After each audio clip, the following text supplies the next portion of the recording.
આજના ટોપિકમાં આપણે શીખીશું કાર્બનના અગત્યના વલણો. સમૂહ 14માં કાર્બન, સિલિકોન, જર્મેનિયમ,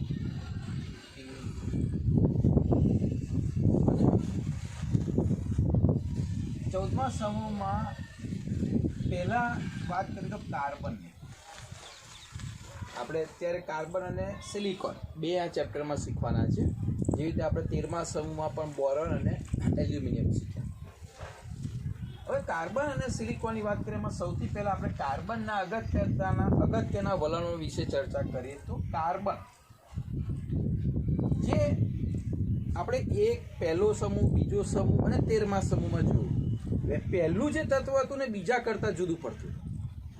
તમે જો મોટા ભાગના ગુણધર્મમાં પહેલું તત્વ નીચેની લાઈન કરતાં જુદું પડતું. સેમ ભાઈ આવડતો એ જ છે, આને પણ એ લાગુ પડે. એટલે આ બાકીના જે તત્વો છે આના કરતાં, બરાબર, એટલે કે તેના સમૂહના તત્વો કરતાં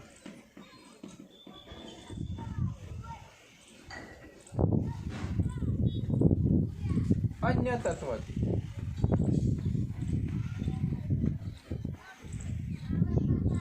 જુદું છે અથવા તો અલગ છે. કઈ કઈ બાબતોમાં બી? અથવા તો આ બીજા બધા કરતાં એના સમૂહના અન્ય તત્વથી કેમ જુદું છે? એના પણ કારણો છે.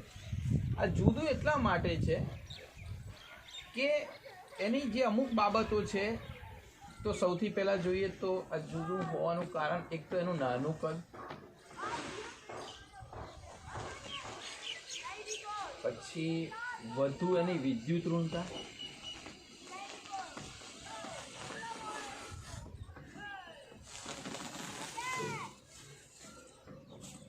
એની ઊંચી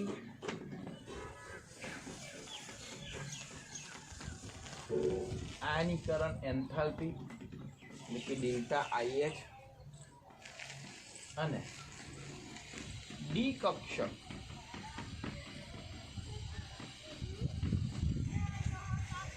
અપ્રાપ્ત. ડી કક્ષકો એની પાસે છે. આ ચાર બાબતોને કારણે બાકીના અન્ય તત્વોથી એ જુદું દર્શાવે છે. એની વર્તણૂક કેટલીક જુદી છે. કઈ ચાર બાબતો? નાનું કદ, આ બધા કરતાં એનું સૌથી નાનું કદ. વધુ વિદ્યુત ઋણતા, એની વિદ્યુત ઋણતા પણ નાના કદને કારણે વધારે છે. ઊંચી હાનિકરણ એન્થાલ્પી અને ડી કક્ષકો આ બધા પ્રાપ્ય છે. અહીંયા ડી કક્ષકો પ્રાપ્ય નથી. જેના કારણે તેનામાં અલગપણું જોવા મળે છે. અલગપણું કયું કયું છે એની વાત કરીએ તો સીધી વસ્તુ છે. કાર્બન જે છે એની ઇલેક્ટ્રોન રચનાની વાત કરો તમે તો 1s2 2s2 એને 2 4 ને 2 6. હા, કાર્બનનો. તો એમાં 2s અને 2p બાહ્ય કક્ષામાં જે ભાગ લે છે 1s તો લેવાનું નથી. એ 2s અને 2p એમાં ભાગ લે છે. એટલે એની વેલેન્સી તમે જોવા જાઓ તો આ ત્રણ કક્ષકને એક એટલે કુલ 4 સંયોજકતા ધરાવે છે.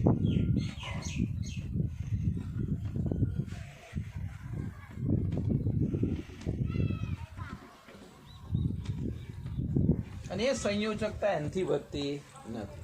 એટલે કાર્બનની જીવન કે વેલેન્સી કેટલી? 4 જ. કારણ કે એની પાસે S ને P, Pની 3 ને S ની 1 એમ કહીને 4 જ કક્ષકો અવેલેબલ છે. એટલે 4 સંયોજકતા ધરાવે છે, એનાથી વધુ નહીં. જ્યારે આ બાકીનાની વાત કરીએ બીજા બધા તો એ બધામાં ડી કક્ષક આવે છે. ડી કક્ષક અને તેથી એની સંયોજકતા વાત કરીએ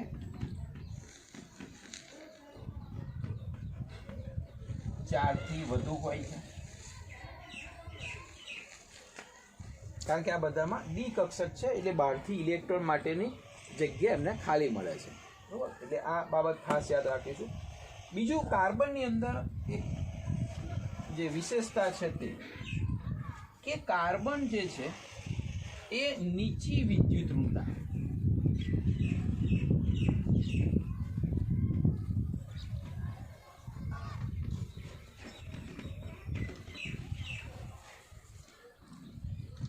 વધુ વિદ્યુત ઋણતા કાર્બન વધારે વિદ્યુત ઋણતા અને નાના કદ ધરાવતા હોય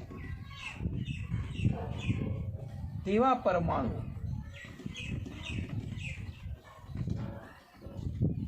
એ પી પાઈ બંધ બનાવે છે, સહસંયોજક કોની સાથે? વધારે વિદ્યુત ઋણ હોય અને નાના કદ ધરાવતો હોય, કાર્બન કરતા વધારે વિદ્યુત હોય. એટલે કે કાર્બન જે છે એ કાર્બન સાથે કાર્બન 3 બંધ, કાર્બન ઓક્સિજન સાથે, કાર્બન નાઇટ્રોજન સાથે, કાર્બન સલ્ફર સાથે, આ રીતે પી પાઈ બંધ બનાવે છે.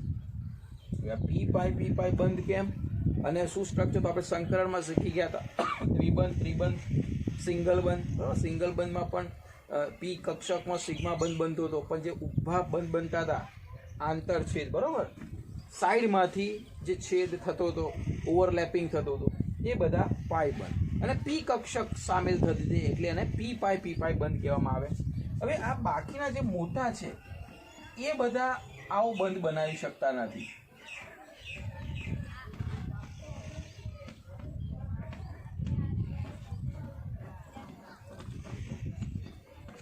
કારણ શું? કે અહીંયા n બરાબર 2 છે, n બરાબર 3 છે, n બરાબર 4 છે, n બરાબર 5 છે, n બરાબર 6 છે. તમે જેમ નીચે જાઓ છો ને તેમ જે પી કક્ષક છે ને એનું કદ વધતું જાય છે. આ કેમ નથી બનાવતા? કારણ કે કદ વધુ હોય છે. કદ વધુ હોય છે એટલે ઓછી રીતે એકબીજા સાથે સંયોજાય છે. એટલે આપણે ટૂંકમાં એવું કહેવું હોય તો કહી શકાય કે કદ વધારે હોવાથી જે એમની વચ્ચે ઓવરલેપિંગ થાય છે, બરાબર, સમિશ્રણ થાય છે, એટલે કે એ સમિશ્રણ ઓછું થાય છે. કારણ કે તમે જાણો છો કે કદ મોટું હોય એટલે શું થવાનું કે ભાઈ અહીંયા ધારો કે એક ઉદાહરણ લઈએ, જીઈ છે, બરાબર, જીઈ નો અહીંયા પરમાણુ છે, બીજો જીઈ નો અહીંયા પરમાણુ છે. હવે જ્યારે જીઈમાં n બરાબર 4 એટલે 4p કક્ષક જ્યારે આવે ત્યારે 2p 3p ને 4p, બરાબર, એટલે કદ અહીંયા જે છે એના કક્ષાના કદ મોટા હોય સીધા. અચ્છા, મોટા હોવાને કારણે શું થાય કે કદ મોટા હોય એટલે સીધી વસ્તુ જે આવી કક્ષકો પણ મોટી હોય. એટલે આને હવે આ જ્યારે બે ઇલેક્ટ્રોન વચ્ચે ઓવરલેપિંગ થાય ત્યારે કેન્દ્ર પણ જોવાનું, કેન્દ્ર વચ્ચે તો આકર્ષણ થવું જોઈએ ને ઇલેક્ટ્રોનને. તો અહીંયા કેન્દ્રથી એટલું બધું અંતર વધી જાય છે કે આના ઇલેક્ટ્રોન આના કેન્દ્રને, આના ઇલેક્ટ્રોન આના કેન્દ્રને એટલા આકર્ષણથી નિકટ જતા નથી. એટલે એટલું સમિશ્રણ થતું નથી કે એમની વચ્ચે પી પાઈ બંધ બની શકે. પી પાઈ બંધ બનવાનું કારણ શું છે? એનું નાનું કદ. કાર્બનમાં એટલે સરળતાથી બને છે, એનું કદ નાનું હોય છે, બરાબર. એટલે આ અગત્યની વાત છે. બીજી સૌથી આઈએમપી એક પ્રશ્ન પૂછાય છે કે કાર્બન જે છે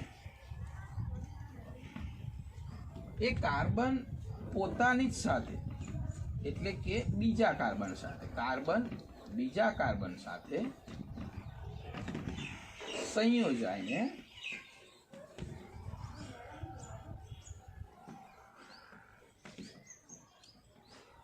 શૃંખલા પણ બનાવે અને વલય પણ બનાવે. કાર્બન નામ એક અલગ સરસ ગુણધર્મ છે કે કાર્બન બીજા કાર્બન સાથે સંયોજાય અને શૃંખલા પણ બનાવે છે અને વલય પણ બનાવે છે. અને આ એનો અદ્વિતીય ગુણધર્મ છે ભાઈ.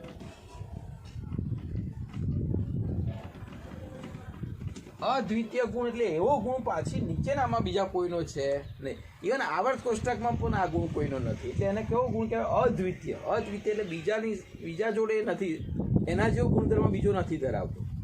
અને આ જે ગુણધર્મ છે એનું નામ છે કેટેનેશન. આ ગુણધર્મ કેટેનેશન તરીકે ઓળખવામાં આવે છે. અને આ કેટેનેશનનો જે ગુણધર્મ છે તે ગુણધર્મ હું અહીંયા લખું છું કે કેવી રીતે આ લોકોની પાસે હોય છે, કોનો કેટલો. તો કેટેનેશનનો જે ગુણધર્મ છે કાર્બનનો સૌથી વધારે છે સિલિકોન કરતા. કેટેનેશનનો ગુણધર્મ જેમ નીચે જાઓ ને તેમ એનું વલણ ઘટતું જાય. તો આપણે આ જે ગુણધર્મ લખીએ છીએ એ કેટેનેશન છે. કેટેનેશનનો ગુણધર્મ સૌથી વધારે કાર્બનમાં, પછી સિલિકોનનો છે જર્મેનિયમ કરતાં થોડોક વધારે. જર્મેનિયમ અને ટીનનો લગભગ સિમિલરલી, અને પીબી ધરાવતું નથી. પીબી છે આ કેટેનેશનનો ગુણધર્મ ધરાવતું નથી, બરાબર. તો ફરી કેટેનેશનનો ગુણધર્મ છે સમજી લેજો. કાર્બનનો સૌથી વધારે, કારણ કે અદ્વિતીય લક્ષણ છે એનું કેટેનેશન. સિલિકોનનો એના કરતાં ઘણો ઓછો, ડબલ ગ્રેટર ધેન છે, ડબલ ગ્રેટર ધેન. સિલિકોન પછી 1 greater than GE, similar asset. અને પીબીમાં તો કેટેનેશનનો ગુણધર્મ જ આવતો નથી. હવે આ કાર્બનનો આટલો મોટો ગુણધર્મ આ બધા કરતા કેવી રીતે? તો બુકમાં સરસ ટેબલ આપેલું છે એની બંધ એન્થાલ્પી. તમે જોઈ લેજો. કાર્બનિક બંધ એન્થાલ્પી સિલિકોન, જર્મેનિયમ, ટીન કરતાં ઘણી બધી વધારે છે. આ બંધ એન્થાલ્પીને સમર્થન આપે છે કે કાર્બનમાં કેટેનેશનનો ગુણધર્મ છે. અને એ કેટેનેશનના ગુણધર્મને કારણે આ કાર્બન પોતે અપર રૂપો આપે છે.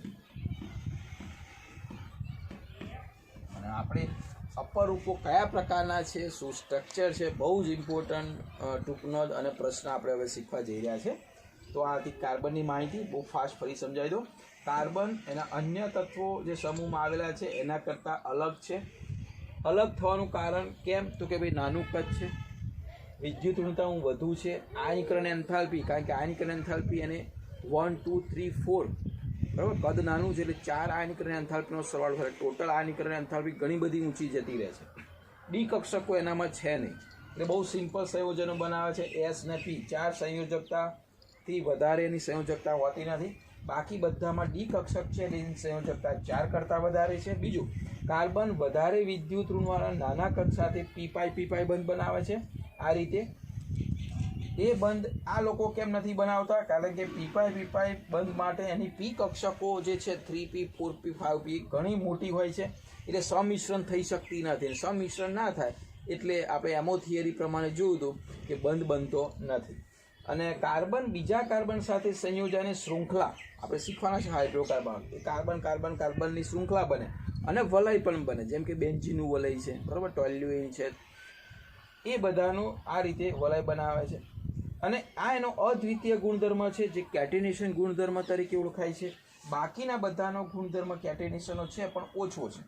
કાર્બનનો સૌથી વધારે છે. પછી જેમ જઈએ તેમ કેટેનેશનનો ગુણધર્મ ઘટતો જાય. પીબી કેટેનેશનનો ગુણધર્મ ધરાવતો નથી, બરાબર. તો આ હતી કાર્બનની બેઝિક માહિતી. હવે આપણે બહુ જ ઇમ્પોર્ટન્ટ ટોપિક ઉપર જઈ રહ્યા છે, જે એના અપર રૂપો છે.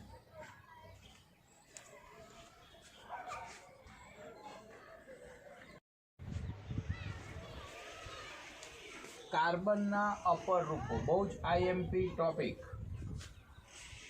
કાર્બન 2 પ્રકારના અપર રૂપો ધરાવે, સ્ફટિકમય અને અસ્ફટિકમય. સ્ફટિકમય લેટિસ, ગ્રેફાઇટ અને હીરો.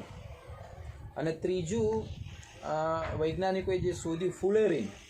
આ ત્રણ અપર રૂપોની આપણે આકૃતિ સાથે, બંધારણ સાથે વિસ્તૃત નોંધ લઈએ. તો કાર્બનના અપર રૂપોમાં પહેલું છે હીરો. હીરાને કહેવાની જરૂર નથી, તમારામાંથી ઘણા બધાએ જોયો હશે. મૂવીઓમાં તો હીરાની લૂંટો ઘણી બધી બતાડે છે. સુરત, ગુજરાતની અંદર હીરા ઘસવાનું મેઇન સ્થળ છે. તો એ જે હીરો છે એ હીરો પ્યોર માત્ર કાર્બનનો બનેલો હોય છે. હા, કેટલાક વખતે એમાં અશુદ્ધિ હોય છે, પણ જે જનરલી હીરો જે બનેલો છે, શુદ્ધ હીરો, એ શાનો બનેલો છે? કાર્બનનો. હવે કાર્બનની એમાં સ્પેશિયલ એક રચના હોય છે. કોલસો એ કાર્બનનો બનેલો, ગ્રેફાઇટ પણ કાર્બનનો બનેલો, ફુલેરિન કાર્બનનો બનેલો, હીરો પણ કાર્બનનો બનેલો, પણ દરેકમાં સ્ટ્રક્ચરમાં ફેરફાર હોય છે અને એના લીધે એ બધા અલગ અલગ જોવા મળે છે, બરાબર. તો હીરાની અંદર જે સ્ટ્રક્ચર છે પહેલાં હું દોરાવું તો એક કાર્બન બીજા 4 કાર્બન સાથે, આકૃતિ છે સમજી લેજો, સમચતુષ્ફલકીય આકારમાં ગોઠવાયેલો હોય છે.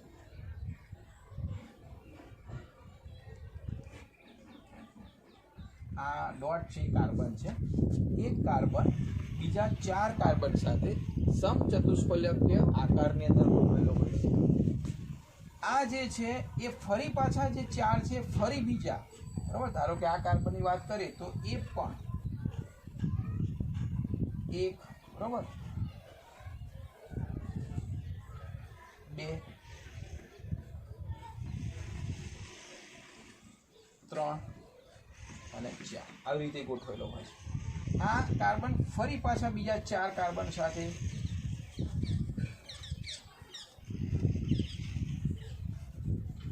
આવી જાળીદાર રચના બનાવે. એવી રીતે આ કાર્બન પણ પાછો નીચે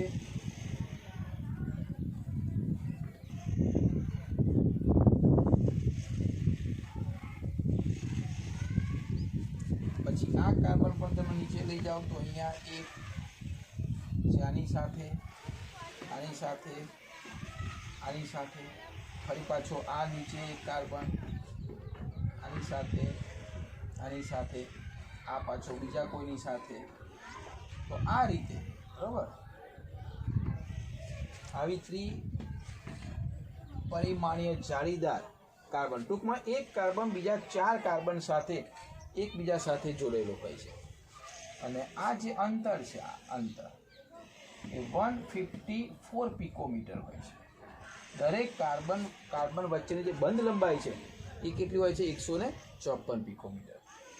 હવે આ જે રચના છે હીરાની, બરાબર, એ સ્ફટિકમય લેટિસ રચના છે. દરેક કાર્બન જે છે એ પોતે sp3 સંકરણ ધરાવે છે. એટલે sp3 હોય એટલે કયા આકારે હોય? સમચતુષ્ફલકીય આકારે ગોઠવેલો છે અન્ય 4 કાર્બન સાથે. એટલે દરેક કાર્બન બાકીના 4 કાર્બન સાથે સમચતુષ્ફલકીય આકારે ગોઠવેલો છે, કારણ કે દરેક કાર્બન કયું સંકરણ ધરાવે છે? હીરામાં sp3 સંકરણ ધરાવે છે. ત્રિપરિમાણીય જાળીદાર, તમે અહીંયા જુઓ ને, ત્રિપરિમાણીય જાળી એટલે 3D. આ ત્રિપરિમાણીયનો મતલબ શું થાય છે? 3D જાળી જેવી રચના કરે છે. જાળી હોય ને, આપણે મચ્છરદાણી કે એકબીજા સાથે ભરાયેલી હોય છે, એવી રીતે અહીંયા આગળ જાળીદાર રચના હોય છે. એટલે બંધ એટલા બધા કાર્બન સાથે જાળીદાર હોય 3 ડાયમેન્શનમાં. આ પ્રકારના વિસ્તૃત સહસંયોજક બંધને તોડવા અતિ મુશ્કેલ છે અને આસાનીથી એ તૂટી શકતા નથી, કારણ કે જાળી જેવી રચના હોય છે. 1-2 બંધ નથી હોતા, એટલા બધા અસંખ્ય બંધ હોય છે. એટલે એને એ તોડવા ખૂબ મુશ્કેલ છે. પૃથ્વી પરનો એટલા માટે તેને સૌથી કઠિન પદાર્થ કહેવામાં આવે છે. દુનિયામાં પૃથ્વી પર મળતા સૌથી કઠિન પદાર્થમાં કોનું નામ છે? હીરાનું નામ છે. કેમ? ત્રિપરિમાણીય જાળીદાર રચના છે એટલે એ બંધો એટલા સજળતાથી ત્રિપરિમાણીય જાળીદારમાં ગોઠવેલા છે કે તૂટી શકતા નથી. એટલે એનો ઉપયોગ ક્યાં થાય? સીધી વસ્તુ, સાધનોની ધાર કાઢવા. કારણ કે કોઈ સાધન એ સાધનને બીજા સાધનથી ધાર કાઢવી હોય તો બંને ઘસાય તો પછી એનો અર્થ ના રહે. તો જે ઘસાય નહીં એવું સૌથી કઠિન પદાર્થમાં હીરો. એટલે કે સાધનોની ધાર કાઢવા અપઘર્ષક તરીકે, બીબા બનાવવા માટે કેટલીક એવી બહુ જ કઠણ ધાતુઓ હોય કે જેને સામાન્ય બીબાથી ના બનાવી શકાય, તો એમાં મજબૂત બીબું જોઈએ. તો હીરાના બીબા પણ બને છે. વીજળીના બલ્બમાં ટંગસ્ટન તાર, તમે વીજળીના બલ્બ જુઓ છો ને, પહેલાં પારદર્શક બલ્બ હતા, તે LED થઈ ગયા છે એટલે પારદર્શક નથી. પણ પારદર્શક બલ્બ તમે જુઓ તો એકદમ પાતળો એક તાર હોય છે, એને ફિલામેન્ટ પણ કહીએ છીએ. તો એ જે ફિલામેન્ટ છે ટંગસ્ટનના પાતળા તારથી બનેલી હોય છે. એના ઉત્પાદનમાં પણ હીરાનો ઉપયોગ થાય છે. આ સામાન્ય જે મેઇન ઉપયોગો છે એ લખેલા છે, બાકી ઘરેણામાં નાન તે બરાબર ઘણી જગ્યાએ ઉપયોગ થાય છે. હીરાની ટૂંકનોટ પૂછાય તો તમારે આટલા મુદ્દા લખવાના છે અને આકૃતિ આ પ્રમાણે દોરવાની છે. બહુ પરફેક્ટ આવે એવું જરૂરી નથી, પરંતુ એક જે કાર્બન છે 4 કાર્બન સાથે જોડેલો હોય એવી રીતે 2-3 આકૃતિમાં તમે બતાવી શકશો. તો આ જે છે હીરાની ટૂંકનોટ છે.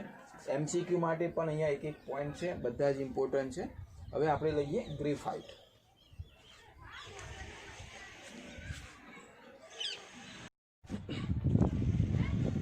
ચલો હવે ગ્રેફાઇટ જોઈએ. પહેલાં ગ્રેફાઇટનું બંધારણ સમજી લઈએ.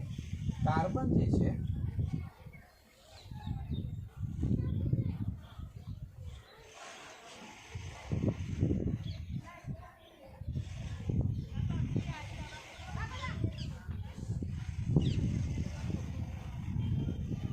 આ રીતે ષટકોણીય આકારમાં ગોઠવેલા હોય છે.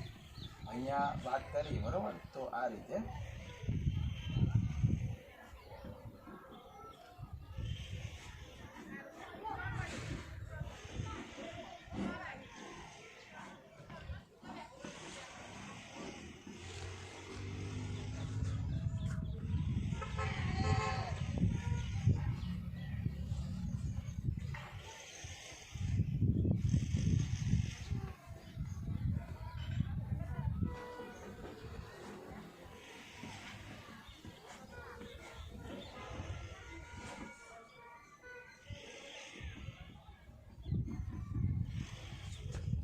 આ રીતે પોતે ષટકોણીય આકારની અંદર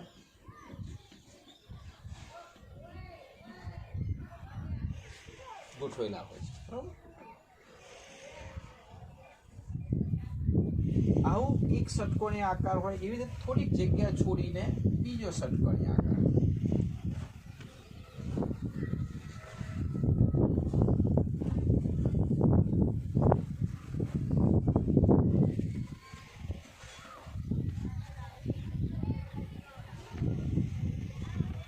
પછી છોડીને ત્રીજો ષટકોણીય આકાર.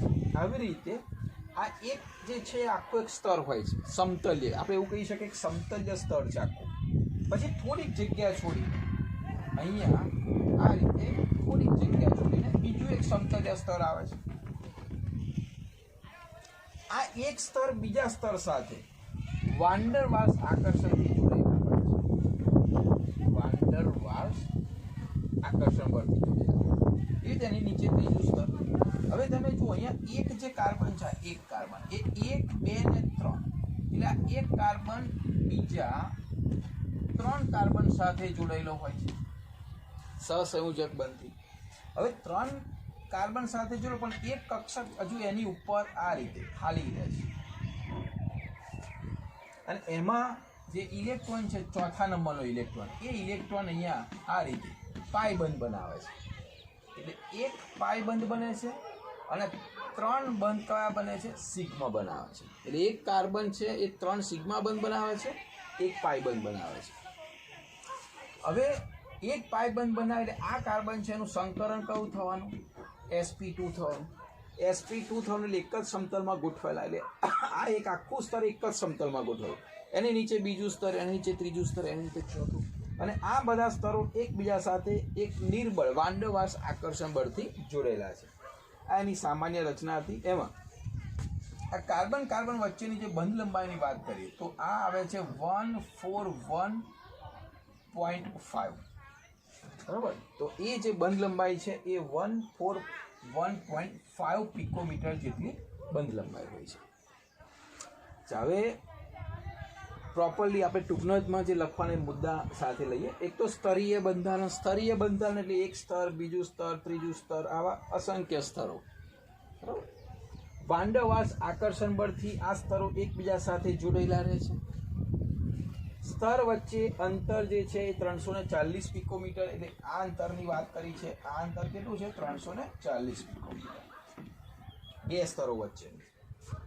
સમતલ્ય ષટકોણીય વલય છે. અહીંયા તમે જો સમતલ્ય આ ષટકોણીય વલય બનાવે છે.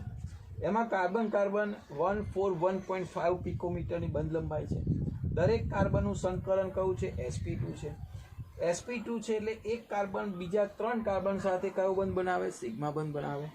ચોથો ઇલેક્ટ્રોન રહે કયો બંધ બનાવે? પાઈ બંધ બનાવે.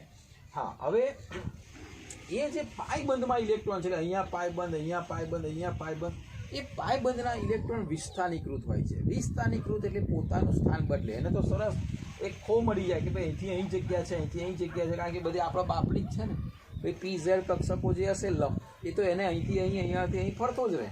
એટલે કે વિસ્થાનીકૃત થાય છે. અને સરસ આ બધા નથી ફરતા કારણ કે અહીંયા પ્રોપર રીતે બંધ જકડાઈ ચૂકેલા છે, સિગ્મા બંધ. પણ પાઈ બંધવાળા ઇલેક્ટ્રોન શું કરે છે? એ સ્તર ઉપર ફરતા રહે. આના ઇલેક્ટ્રોન આની ઉપર ફરતા રહે. એટલે ઇલેક્ટ્રોન ગતિશીલ છે. ગતિશીલ છે એટલે હીરો જે છે ને એ વિદ્યુતનું અવાહક છે, પણ ગ્રેફાઇટ વિદ્યુતનું વહન કરે છે. હવે વહન કરવા માટે ઇલેક્ટ્રોન જોઈએ તો કયા ઇલેક્ટ્રોન? આ જે પાયબંધના વિસ્થાનીકૃત ઇલેક્ટ્રોન છે એ પોતે શું કરે? પેલા વિદ્યુતના ઇલેક્ટ્રોન વાળા વહન કરી આપે. એટલે કે ગતિશીલ હોય છે ઇલેક્ટ્રોન, વિદ્યુતનું વહન કરે છે. સ્તરો વચ્ચેના બંધ, આ બધા બંધ જે છે એ બહુ નિર્બળ છે, સહેલાઈથી તમે તોડી શકો. કેમ? કારણ કે વાન ડર વાલ્સ આકર્ષણ બળ છે. તો તાકાતની જરૂર નથી. એ ગ્રેફાઇટ તમારા હાથમાં આવે તો ફટ દઈને તમે થોડુંક વજન આપો તો અતિ નરમ છે, ટુકડો થઈ જાય. પેન્સિલ ગ્રેફાઇટની બનેલી છે. પેન્સિલના અણી જે છે તમે થોડુંક બળ આપો એટલે તૂટી જાય. કેમ તૂટી જાય? આ સ્તર તૂટી જાય. એ સ્તરો વચ્ચેના બંધ સહેલાઈથી તોડી શકાય છે. એટલે કે અતિ નરમ અને સરકે તેવું આ સ્તર છે ને એકબીજા ઉપર, એટલે આમ તમે જુઓ ને તો સરકે એવું છે. અને એનો ઉપયોગ બહુ સરસ કામ વૈજ્ઞાનિકો કે ભાઈ એક જ્યારે સ્તર એકબીજા સાથે સહેલાઈથી સરકી જતા હોય તો એનો ઉપયોગ ઊંચણ તરીકે થાય છે, શુષ્ક ઊંચણ તરીકે. ઘણી વખત શું થાય છે, કેટલાક એન્જિનમાં એટલું બધું તાપમાન થઈ જાય છે કે ઓઇલ આખું પીગળી બરાબર. તમે ઓઇલથી ઉજણ કરો ને, જેમ કે સાયકલ છે, પછી વ્હીકલ છે, આપણા ટાયર છે, ટ્રકો છે, એમાં ઓઇલ નાખવામાં આવે. ઓઇલ કેમ નાખવામાં આવે કે એ ઘર્ષણ ઓછું થાય. ફિઝિક્સમાં શીખ્યા હશો તમે. પણ કેટલીક કંપનીની અંદર હેવી એન્જિનો એટલા બધા સ્પીડની અંદર ફરતા હોય છે કે બધા ગરમ થાય છે કે પેલું જો ઓઇલ નાખો ને તો એકદમ પ્રવાહી બનીને ઓઇલ ગરમ થાય છે અને નીચે પડી જાય છે. એની જગ્યાએ તે વખતે ગ્રેફાઇટ શુષ્ક ઉજણ તરીકે હોય તો ગ્રેફાઇટ ત્યાંનો ત્યાં જ રહે અને ઘર્ષણ ઉજણ તરીકે, શુષ્ક ઉજણ તરીકે એ સરસ કામમાં આવે છે અને ઘર્ષણ ઓછું કરે છે. બરાબર. તો આ જે વાત હતી એ ગ્રેફાઇટની ટૂંકનોંધની હતી.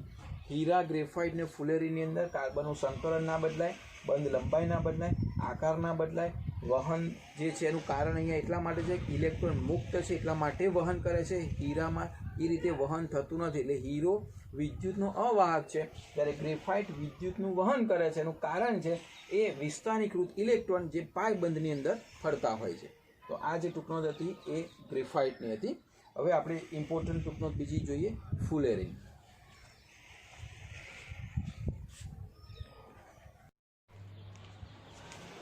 ત્રીજા નંબરનું છે ફુલેરીન સંયોજનો. કારણ કે હીરો, ગ્રેફાઇટ જેવું ફુલેરીન એક પ્રકારનું સંયોજન નથી. એટલે સંયોજનો ઘણા બધા પ્રકારના ફુલેરીન પ્રકારના સંયોજનો મળે છે.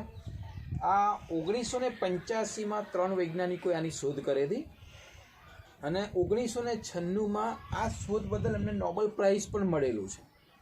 તો આ કાર્બનનું આ જે સ્વરૂપ હતું અત્યાર સુધી વૈજ્ઞાનિકોને ખબર નહોતું. 1985 સુધી ત્યાં સુધી હીરો, ગ્રેફાઇટ, કોલસો આ જ સ્વરૂપો ગણતા હતા. પણ પછી ખ્યાલ આવ્યો કે આવું પણ એક સ્વરૂપ છે અને એ કેવી રીતે મેળવવામાં આવે છે. તો ગ્રેફાઇટને, કારણ કે કાર્બનનું સ્વરૂપ છે, ગ્રેફાઇટને હિલિયમ અને આર્ગોન જેવા નિષ્ક્રિય વાયુઓની હાજરીમાં વિદ્યુત ચાપથી ગરમ કરવામાં આવે, સ્પાર્ક કરીને, વિદ્યુત તણખાથી એને ગરમ કરવામાં આવે ત્યારે ફુલેરીન સંયોજનો પ્રાપ્ત થાય છે. એટલે ગ્રેફાઇટમાં ક્યાંક રાસાયણિક પ્રક્રિયા થઈને એનું સ્વરૂપ ફુલેરીન સંયોજનોમાં રૂપાંતર પામે છે. બીજું, બાષ્પ સ્વરૂપમાં નાના CN અણુને અસંખ્ય, બરાબર, કાર્બનની N ઘાત અણુ બાષ્પ સ્વરૂપમાં હોય તો એને સંઘનિત કરવામાં આવે. જે છૂટા છૂટા અણુઓ છે એને સંઘનિત કરવામાં આવે ત્યારે મેશવાળો એક પદાર્થ મળે છે. અને મેશવાળા પદાર્થની અંદર અલગ અલગ પ્રકારના ફુલેરીન જોવા મળે છે. એમાં મુખ્યત્વે C60 ફુલેરીન મળે છે. એ આપણે ડિટેલમાં શીખીએ છીએ.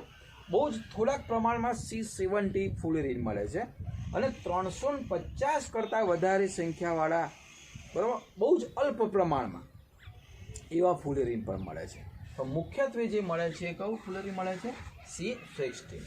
હવે એ આપણે વાત કરીએ તો એની આપણે ચર્ચા કરીએ કે ભાઈ એ C16 કેવું આકારનું હોય છે. તો ફૂટબોલ, જેને સોકર બોલ પણ કહેવામાં આવે છે, અમેરિકામાં એ બોલ સોકર બોલ તરીકે ઓળખાય છે, આપણે એને ફૂટબોલ કહીએ છીએ. બસ સેમ એના આકાર. ફૂટબોલમાં તમે ઉપરની સપાટી જુઓ ને તો ષટકોણ આકારના અલગ અલગ વલયો હશે. અહીંયા બધા ષટકોણ આકાર નહીં. આકૃતિ હું તમને સમજાવું છું, બુકમાં છે, આકૃતિ દોરતા તકલીફ પડશે. એટલે જ્યારે થિયરીમાં ટૂંકનોંધમાં પૂછાય છે ત્યારે કેવી રીતે આકૃતિ દોરવી એ પહેલાં સમજી લો. સૌથી પહેલાં એક ષટકોણ દોરવાનું છે તમારે.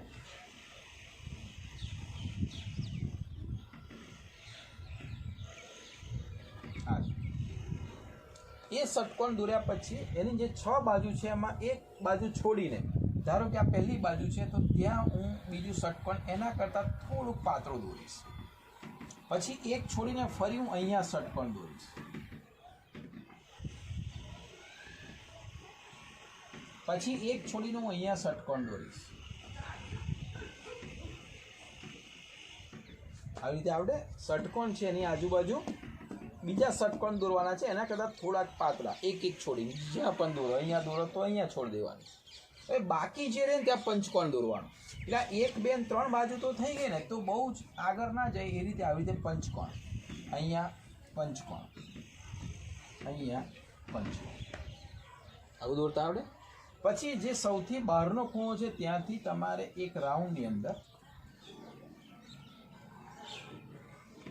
આ રીતે દોરી દેવાનું. બાકી જે છે ત્યાં જોઈન્ટ કરી દેવાના. જ્યાં તમને લાગે કે અહીંયા બાકી રહી ગયું છે ત્યાં તમારે શું કરી દેવાના? એ બોલને જોઈન્ટ કરી દેવાના. આ આપણું ફુલેરીન થઈ ગયા. બરાબર. આ જે છે ને આ બધે કાર્બન છે. એક કાર્બન તમે જુઓ 3 કાર્બન સાથે જોડાયેલો છે, આકૃતિ જો, એક કાર્બન 3 કાર્બન સાથે જોડાયેલો છે, એક કાર્બન 3 કાર્બન સાથે જોડાયેલો છે. એટલે એ તો ક્લિયર થઈ ગયું. 3 કાર્બન સાથે જોડાયેલો હોય એટલે એનું સંકરણ કયું થાય? બહુ સીધી વસ્તુ છે. આ દરેક કાર્બનનું જે સંકરણ છે કયું થવાનું? sp2 સંકરણ થવાનું. અચ્છા, હવે અહીંયા જનરલી તમારે એ ખાસ ધ્યાન રાખવાનું છે કે એકાંતર એટલે એક છોડીને આ રીતે અહીંયા દ્વિબંધ દોરવાના છે, એક છોડીને.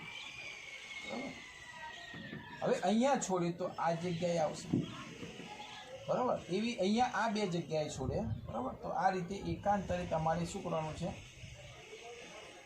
ષટકોણ જ્યાં છે ત્યાં, જ્યાં ષટકોણ છે ત્યાં, પંચકોણ છે ત્યાં નહીં, જ્યાં જ્યાં ષટકોણ છે ત્યાં રીતે એકાંતરે આવી રીતે તમારે દ્વિબંધો દેવાના છે, બરાબર.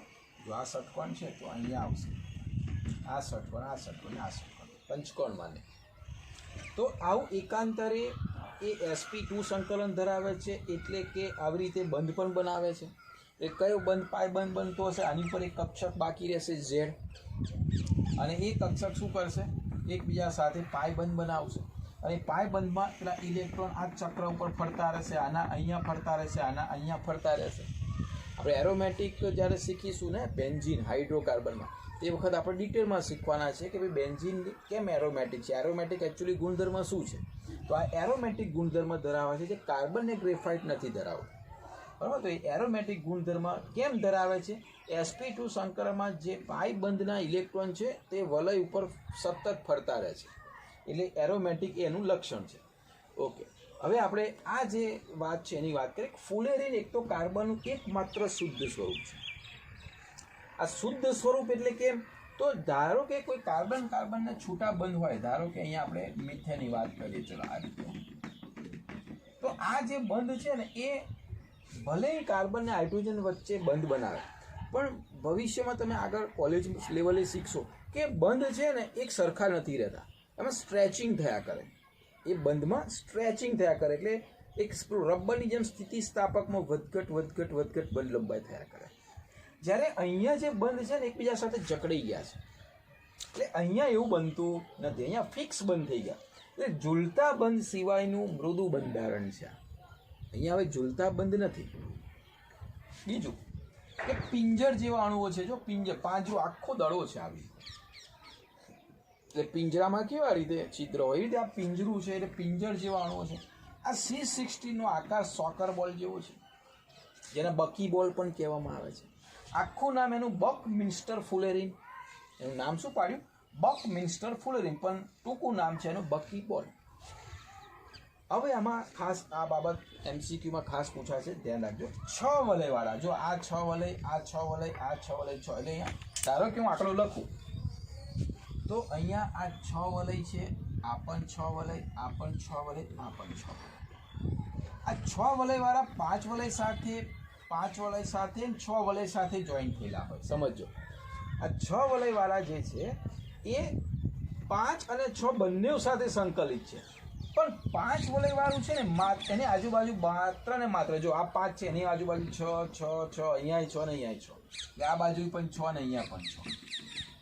એટલે 5 વાળા જે છે એની આજુબાજુ 6 વલયવાળા સાથે સંકળાયેલા છે. એ બહુ અગત્યનું છે. 6 વલયવાળા જે વલયો છે, 6 કાર્બનવાળા વલયો, એ 6 અને 5, 6 અને 5 બંને સાથે સંકળાયેલા. પણ 5મા વલય, 5 કાર્બનવાળું વલય છે, માત્ર એની આજુબાજુ કોણ હોય છે? માત્ર 6 રિંગવાળા વલય. એ યાદ રાખીશું. બીજું એની સંખ્યા જુઓ, 6 સભ્યોવાળા વલયની સંખ્યા 20 છે. આ C16 નો જે એક બોલ બને છે એમાં 6 સભ્યોવાળા જે છે એ 20 વલય થાય છે. આની સંખ્યા 20 થાય છે. 6 વાળા જે છે એની સંખ્યા કેટલી થાય છે? 20. આ 5 જે કાર્બન ધરાવે છે, 5 સભ્યોવાળા, એની સંખ્યા કેટલી થાય છે? 12. એ પણ યાદ રાખીશું આપણે, બરોબર. અને આ તમે સમજો કે 5 સભ્યવાળું માત્ર 6 સભ્યવાળા વલય સાથે જ સંકળાયેલું હોય છે, જ્યારે 6 સભ્યવાળું 5 અને 6 બંને સાથે સંકલિત હોય છે.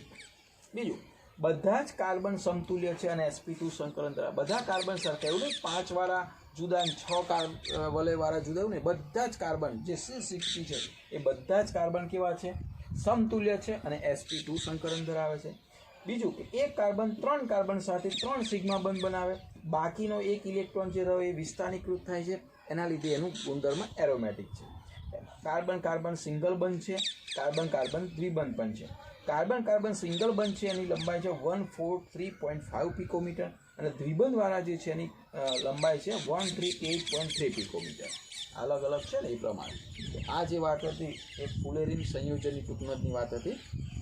3 આઈએમપી ટૂંકનોટ શીખ્યા આપણે, હીરો, ગ્રેફાઇટ અને ફુલેરીન. બરાબર, એક્ઝામમાં વારાફરતી 3માંથી એક ઇમ્પોર્ટન્ટ ટૂંકનોટ છે અને વારાફરતી પૂછાતી હોય છે. તો આકૃતિ સાથે તમારે આટલા મુદ્દા એમાં સમજાવવાના છે. ઓકે,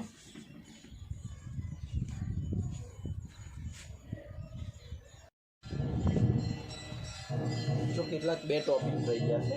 કાર્બનનું અપર રૂપ ગ્રેફાઇટ ઉષ્માગતિશાસ્ત્ર મુજબ સૌથી વધુ સ્થાયી. આપણે થર્મોડાયનેમિક્સમાં જ્યારે એક્ઝામ્પલ ગણ્યા ને ત્યારે આપણે પ્રમાણિત એન્થાલ્પી, પ્રમાણિત સર્જન એન્થાલ્પી લેતા હતા.